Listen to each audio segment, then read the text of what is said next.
ये भी बिल्कुल स्पष्ट कर दूं कि ये सिर्फ किसानों से संबंधित कानून नहीं है, ये देश की 80% आबादी से रिलेटेड कानून है।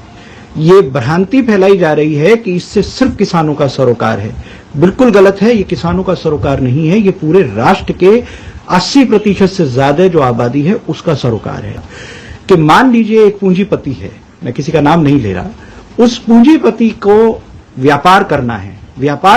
भारत का जो कुल खुदरा बाजार है, उस खुदरा बाजार की जो कुल मिला के जो उसका जो साइज है वो लगभग 12,000 अरब की कुल व्यवस्था है।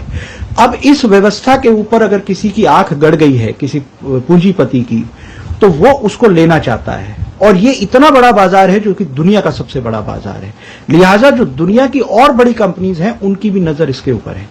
तो अभी हमने देखा किस तरीके से एक कंपनी के साथ एक तरफ मार्क जुकरबर्ग जो कि व्हाट्सएप के मालिक हैं, उनका एक एग्रीमेंट होता है, 55,000 करोड़ के आसपास का निवेश होता है। दूसरी कंपनी है गूगल जो कि रिलायंस जियो के साथ कॉन्ट्रैक्ट में आती है, क्योंकि जो कि रिटेल बिजनेस के अंदर आ रही है। अब रिटेल बिजनेस का जो 12,000 अरब का जो व्यापार है, इसमें जब उनको आना है तो कुछ मुश्किलें उनके सामने हैं, प्रैक्टिकल मुश्किलें सामने। सबसे पहली बात यह है कि इस देश के जो मौजूदा कानून था, उस कानून में जो कृषि उत्पाद थे वो राज्यों के सरोकार थे, इसलिए अलग अलग प्रदेश में अलग अलग कानून के हिसाब से मंडियां समितियां चलती थी। मंडी में ही खेती किसानी के उत्पाद कोई दूसरा आदमी खरीद सकता था। यहां मैं स्पष्ट कर दूं कि किसानों को अपनी उपज बेचने से कहीं कोई रोक टोक नहीं थी। पहले से ही किसान आजाद था, वो अपने उत्पाद कहीं भी बेच सकता था राज्य के सीमाओं के अंदर।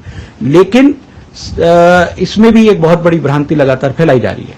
तो एक उद्योगपति को अगर इस व्यापार में आना था तो उसके सामने एक सबसे बड़ी दिक्कत यह थी कि उसे देश के सभी राज्यों में अपनी आड़त खोलनी पड़ती, सभी राज्यों के अलग अलग टैक्सेशन को मेंटेन करना पड़ता। कहीं पे 2% टैक्स है, कहीं पे 4% टैक्स है, 2 से 6% के आसपास का टैक्स वेरिएशन है पूरे देश के अंदर। तो इस पूरी व्यवस्था से उसको व्यापार करने में बहुत बड़ी दिक्कत और तकलीफ आने वाली थी। इसीलिए एपीएमसी एक्ट को डाइल्यूट किया गया।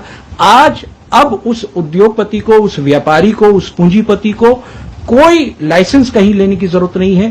पूरे देश भर में से कहीं भी अपने एजेंटों को भेज के वो माल खरीद सकता है।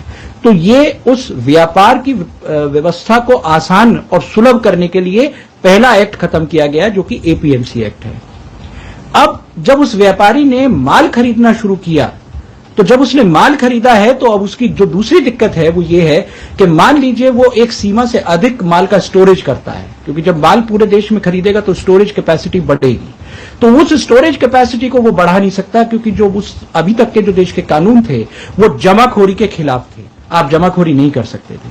तो ऐसे में उसको एक सुविधा चाहिए थी सरकार से कि जहां उसके ऊपर ये बंदिश ही ना हो कि वो चाहे जितना माल स्टोरेज कर सके, चाहे जितनी माल की कैपेसिटी अपने यहां वो रख सके। इसी सुविधा को उद्योगपति को देने के लिए, उस पूंजीपति को देने के लिए दूसरा अध्यादेश आया है, जिस अध्यादेश में अब उनके ऊपर से ये लिमिटेशन हटा दी गई है, एसेंशियल कमोडिटी एक्ट को जो इस तरीके से खत्म किया है, जो कि दूसरा अध्यादेश है। अब जो उद्योगपति है, जो पूंजीपति है, वो चाहे 1 है या 50 है, हमें इससे सरोकार नहीं है, लेकिन उन पूंजीपतियों ने सबसे पहले उनको ये सुविधा दी गई कि पूरे देश में कहीं से माल खरीद सके। दूसरी सुविधा उन्हें दी गई कि जब वो माल खरीद रहे हैं तो उसको स्टोरेज कर सकें। इन दोनों के लिए 2 नए कानून हो गए। अब तीसरी परेशानी जो उद्योगपति के सामने है वो ये है कि जब उसके पास भारत का 12,000 अरब का पूरा खुदरा व्यापार के ऊपर उसकी नजर है, तो वो देखता है कि मुझे देश भर में कौन से वैरायटी का गेहूं चाहिए, कौन सी वैरायटी का मुझे चावल चाहिए, कौन सी वैरायटी की दाल की सबसे ज्यादा डिमांड है। आज की स्थिति में जो भारत का आम किसान है वो अपनी मर्जी के मुताबिक अपने यहां अपनी क्षेत्रीय आधार पर अपनी फसलों को उगाता है। वो व्यवस्था उस व्यापारी के लिए ठीक नहीं है। तो किसान अपने खेत में क्या बोएगा, इस बात को लागू करने के लिए अब तीसरा अध्यादेश आया है, जो कि कॉन्ट्रैक्ट फार्मिंग के शेप में हमारे सामने है, जहां किसान को एक तरीके से ये बाध्य किया जाएगा कि वो कौन सी फसल बोए, किस तरीके का उत्पाद पैदा करे, कितनी फसल को पैदा करे। तो ये तीनों के तीनों अध्यादेश, इनका किसान से कोई लेना देना नहीं है। ये किसान को बर्बाद करेंगे और ये उद्योगपतियों के लिए, पूंजीपतियों के लिए एक नई बाजार की जो व्यवस्था है, जो नया वर्ल्ड ऑर्डर आ रहा है पोस्ट कोरोना, इसमें वो कैसे इस बड़े व्यापार को, दुनिया के सबसे बड़े व्यापार में उनकी हिस्सेदारी बड़ी कैसे हो, ये इसलिए ये सारे के सारे अध्यादेश आए हैं।